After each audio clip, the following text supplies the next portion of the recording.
Sa mga nakita ni Li Yuhang, agad na siyang tumalikod at naglakad papunta sa ibang mga kaklase. Bago tuluyang lumayo, sinabi niya kina Shen Yuan at Qiao Lei na ipagpatuloy lang ang pag-inom at makikihalubilo na lang siya sa iba. Sa loob-loob niya, seryoso na raw talagang may problema si Shen Yuan. May mahahabang paa na cafe manager, may sobrang kaakit-akit na guro, at ngayon ay isang maputi at inosenteng kaklase na punong-puno ng tukso. Para sa kanya, lahat ng mababait ay napupunta sa mga walang hiya. Habang naglalakad siya, biglang sumunod si Shen Yuan at pabirong tinanong kung hindi ba talaga siya makikipagkwentuhan pa. Naiinis na sinagot ni Li Yuhang na isa lamang itong asong gala, isang shareholder na ni hindi man lang humahawak ng kahit anong trabaho at puro lang panglalandi ang inaatupag, kaya wala naman daw silang mapag-uusapan. Ngumiti lang si Shen Yuan at ipinaabot na dahil maayos ng pinapatakbo ni na Li Yuhang at Manager Xiao ang bar, wala na siyang kailangang pakialaman pa. Sa narinig na iyon, lalo pang nena si Li Yuhang at pinalayas na lang si Shen Yuan. Agad namang lumapit si Qiao Lei kay Shen Yuan at nagtanong kung totoo ngang shareholder ito sa bar, sabay sabing mukhang napakalaki talaga ng imperyong hawak niya. Bumaba ang tingin ni Shen Yuan sa dibdib ni Qiao Lei at pabirong ipinahiwatig na malaki rin naman ang sa kanya. Dahil doon, biglang namula si Qiao Lei sa hiya at tinanong kung kailangan ba talagang ganoon siya kadiretso magsalita. Napatawa na lang si Shen Yuan at ipinaabot na doon din naman niya iyon natutunan. Sa mga nasaksihan ni Cheng Xian, hindi niya maitago ang matinding gulat. Sa isip niya, para bang buong loob ng ibinibigay ni Qiao Lei ang sarili kay Shen Yuan, tila kusang loob at walang pag-aalinlangan. Sa gilid, pati ang iba pa nilang mga kaklase ay hindi makapaniwala sa nakikita, hirap silang tanggapin na totoong nangyayari iyon sa harap nila. May isa pang lalaking naka-gray na damit ang hindi mapigil ang mag-isip na mukhang napaka-inosente ni Qiao Lei, ngunit siya pa mismo ang agresibong lumalapit. Samantala, habang nakakapit si Qiao Lei sa braso ni Shen Yuan, bigla niyang hinawakan ang kanyang ulo at ipinahiwatig na nahihilo siya. Dahil doon, pabirong tinukso siya ni Shen Yuan, sinasabing isang baso pa lang ay hilo na agad, at kahit ang mga asong gala sa labas ay mas malakas pang uminom kaysa sa kanya. Agad namang yumangal si Qiao Lei at mariing sinabi na huwag siyang ikumpara sa aso, dahil siguradong mas maganda siya kaysa roon. Dahil dito, diretso namang tinanong ni Shen Yuan kung maganda nga ba talaga siya. Namumula ang pisngi, hindi nagpatinag si Qiao Lei at ipinahiwatig na bakit, hindi ba? Kalmadong sagot ni Shen Yuan na baka nga ay bahagyang mas maganda siya kaysa sa isang aso. Dahil doon, lalo pang inilapit ni Qiao Lei ang kanyang katawan kay Shen Yuan at diretsyong ipinahiwatig na isama na siya pauwi dahil gusto na niyang matulog. Pagkatapos noon, humarap silang dalawa sa mga kasama nina Shen Yuan at Kiki. Ipinaalam ni Qiao Lei kay Kiki na inaantok na siya at uuwi na. Humingi naman ng paumanhin si Shen Yuan sa lahat at ipinaliwanag na may aasikasuhin pa siya, kaya mauuna na muna siya at babawi na lang sa susunod na pagkikita. Naiinis na inihagis ni Li Yuhang ang kanyang jacket at sinabihan si Shen Yuan na bilasan na at mag-enjoy na lang. Tumayo rin ang matabang lalaking may pulang buhok at kumaway, ipinapaalala na manatiling magkaugnayan dahil nasa Xingcheng lang naman silang lahat ngayong bakasyon at maaari pang magkita-kita. Sinabi naman ni Kiki na sige lang at ipinaalala kay Qiao Lei na mag-message kapag nakauwi na. Ngunit sa loob-loob niya, hindi niya maiwasang mag-isip na bihira talagang pumunta si Qiao Lei sa ganitong lugar at hindi ito isang madaling babae. Napatanong siya sa sarili kung anong klase ng alindog mayroon si Shen Yuan para mapalapit agad si Qiao Lei ng ganoon kabilis. Samantala, hindi maitago ni Cheng Xian ang matinding inggit. Sa isip niya, kaka-rating pa lang ni Shen Yuan ngunit agad na nitong nakuha ang pinakamaganda at tila dadalhin pa sa hotel. Dahil doon, pabirong naisip ni Chen Xia na baka dapat hilingin na lang niya kay Shen Yuan na magpalit sila ng relo. Habang naglalakad sina Shen Yuan at Qiao Lei, tinanong ni Shen Yuan kung saan ba talaga siya papunta, sa dorm ba.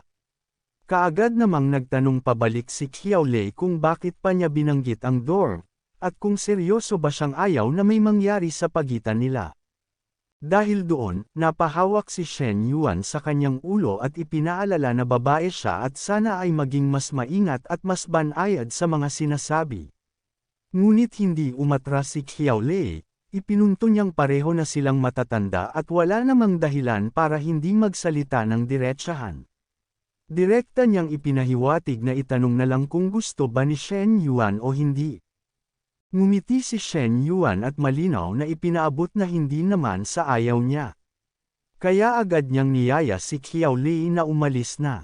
Sa narinig na iyon, nasiyahan si Qiao Lei at sinabi na ganyan dapat. Ngunit agad din niyang idinagdag na kahit gusto man ito ni Shen Yuan ngayong gabi, hindi pa rin niya ibibigay ang sarili niya, at tinanong kung gusto ba nitong malaman ang dahilan. Hindi na masyadong interesado si Shen Yuan sa paliwanag, ngunit sinabi pa rin ni Qiao Lei ang dahilan, na mahalaga ang unang beses ng isang babae at gusto pa niyang makipag-date ng ilang beses bago dumating sa puntong iyon. Narinig iyon ni Shen Yuan at tahimik siyang sumang-ayon, sinasabing naiintindihan niya ang ibig sabihin nito. Dagdag pa ni Qiao Lei, nag-apply siya sa entrepreneurship base para sa pera at alam niya kung ano ang kapalit ng mga desisyong ginagawa niya, kaya hindi siya tumatakas sa responsibilidad. Sa narinig na iyon, simple lang ang naging tugon ni Shen Yuan, maganda. Sa loob-loob niya, direkta at praktikal si Qiao Lei, pero malinaw na may sariling hangganan. Hindi masama, alam niya kung ano ang gusto niya at kung ano ang kailangan para makuha iyon. Makalipas ang ilang sandali, nakarating na rin sila sa kwarto. Pagbukas ni Shen Yuan ng pinto, ipinaabot niya kay Qiao Lei na maaari itong manatili roon hanggat gusto niya. Pagkasabi noon, tatalikod na sana si Shen Yuan upang umalis, ngunit agad siyang pinigilan ni Qiao Lei at pinakiusapan na sandali lamang. Namumula ang mukha, mahinahon nitong ipinaabot na gusto niyang halikan siya ni Shen Yuan bago ito umalis. Dahil dito, napakunot ang noo ni Shen Yuan at tinanong kung ang hinihiling ba niya ay may kapalit. Agad namang nilinaw ni Qiao Lei na hindi iyon ganoon, nais lamang niyang maramdaman kung ano ang pakiramdam ng isang halik. Sa narinig na iyon, dahan-dahang inalis ni Shen Yuan ang hood ng kanyang jacket at ibinaba ito. Marahan niyang inilapit ang kanyang mukha kay Qiao Lei. Dahil sa inaasahang mangyayari, napapikit si Qiao Lei upang damhin ang unang halik. Ngunit bago pa man magtagpo ang kanilang mga labi, binuksan ni Shen Yuan ang suot na jacket ni Qiao Lei. Dahil sa hindi inaasahang kilos, ipinaalala ni Qiao Lei na isang halik lamang ang hinihiling niya. Tahimik namang ipinabatid ni Shen Yuan na alam niya iyon.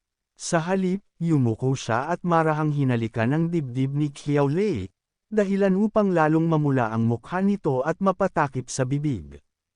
Ipinaabot ni Shen Yuan na hindi naman niya tinukoy kung saan eksaktong hahalik. Habang ginagawa iyon ni Shen Yuan, hindi mapigilan ni Qiao Lei na manginig ang buong katawan dahil sa kakaibang pakiramdam. Makalipas ang ilang sandali, tumigil na rin si Shen Yuan. Habang hinahaplos ang sariling labi, ipinahiwatig niyang hindi masama, matamis, parang gatas. Agad namang tinakluban ni Qiao Lei ang kanyang dibdib habang hinihingal pa.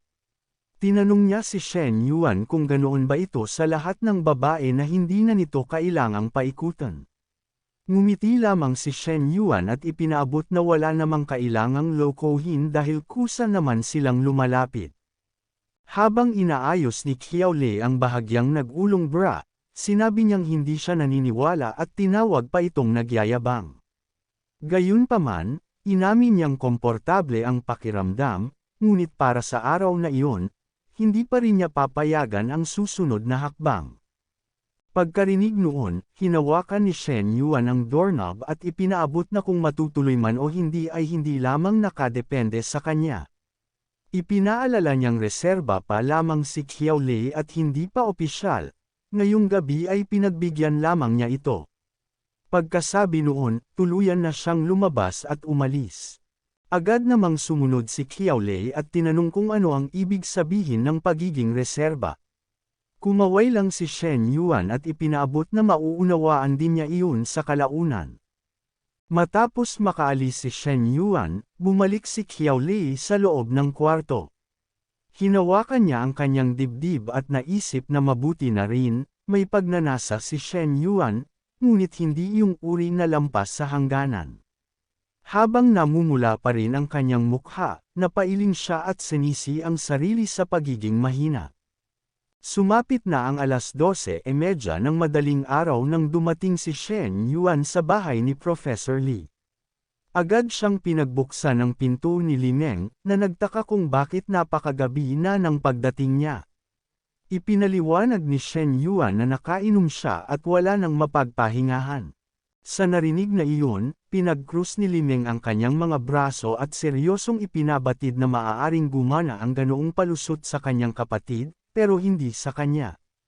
Tinanong niya kung ang pakay ba ni Shen Yuan ay ang kapatid niya o siya mismo, at nilinaw na kung ang kapatid ang hinahanap nito, mahimbing na itong natutulog, at kung siya naman, wala rin siyang balak makipag-usap dahil matutulog na rin siya. Kalmadong sinabi ni Shen Yuan na ang gusto lang naman niya ay matulog sa sofa. Hindi na naghintay ng sagot, naglakad siya papasok. Dahil dito, nagulat si Li Meng at tinanong kung balak ba siyang pilitin, ngunit hindi na niya natapos ang sasabihin dahil hinayla na siya ni Shen Yuan palayo. Habang hinihila siya papunta sa kwarto, mahinang pinagsabihan ni Li Meng si Shen Yuan na hinaan dahil baka marinig ng kanyang kapatid. Sinabihan lang siya ni Shen Yuan na mag-relax at pumasok na sila sa loob. Sa sandaling iyon, nagising si Professor Li at sumilip mula sa kanyang kwarto matapos makaramdam na parang may dumating. Samantala, habang nakasandal sina Shen Yuan at Li Meng sa pader, namula ang mukha ni Li Meng at napaisip na baka masyadong malakas ang pagkakasara ng pinto at nagising ang kanyang kapatid. Lumapit si Professor Li sa kwarto ni Li Meng at tinanong kung tulog na ba ito at kung ano ang ingay na narinig niya. Kinabahan si Li Meng ngunit mabilis na nagpaliwanag na nagpunta lamang siya sa banyo at napasara ng malakas ang pinto. Dahil doon, hindi na nagtanong pa si Professor Li at bumalik na sa kanyang kwarto. Matapos tuluyang makaalis ang kanyang kapatid, nakahinga ng maluwag si Li Meng at tahimik na nagpasalamat na hindi na ito nag-usisa pa. Humarap siya kay Shen Yuan at sinabihan niya si Shen Yuan na napakalakas ng loob nito at tinanong kung hindi ba siya natatakot na mahuli sila. Kalmado namang ipinabatid ni Shen Yuan na kung sakaling mahuli sila, haharapin na lang nila iyon. Hindi sumang-ayon si Li Meng at sinabing hindi iyon mangyayari. Pagkatapos noon, nagtungo na sila sa kama at ang sumunod ay isang gabing puno ng init at damdamin, sapat upang iparamdam ni Shen Yuan ang kanyang presensya kay Li Meng.